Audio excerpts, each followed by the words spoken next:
уважаеми родители, прескъпи и ценни за мен колеги. Обръщам се към всички вас по случай започването на новата учебна година.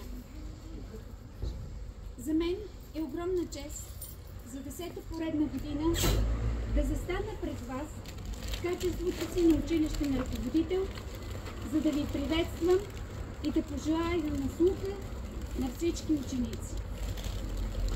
Мили деца, вие, големите, които за поредна година идвате при нас, за да се учите на четмо и писмо, да съхраните българския дух, да бъдете приемници, последователи и разпространители на святото дело на Кирил и Методий, на нашите велики възрожденци. Добре дошли! Мили малки дечица, които днес за първи път ще прекрачите врата на нашето българско училище.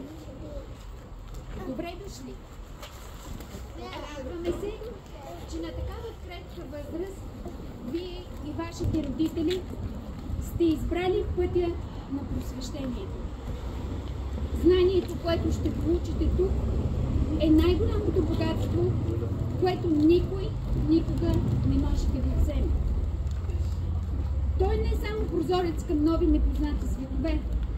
Той е врата към вашата реализация като достойни, умни и мислещи хора. Играйте, пейте, забавлявайте се, учете, пишете и мислете на майчин език. С това давам началото на новата ни учебна година. За тази цел най-малката ни ученичка ще бие звънец.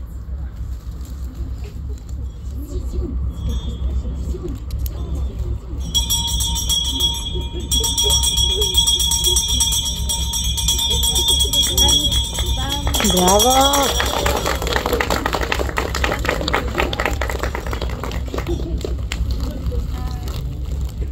Част от обучението ни не е само обучение на децата да могат да четат и да пишат. Ние имаме мисия да прочитаваме децата, да знаят какви са традициите, какви са обичаите ни и каквото е здраве. Така че днес, в този момент, ще помолим всички родители да застанете близо до вашите деца и им кажете, че когато звучи химна на България, се стои мирно. Не се говори. Защото това е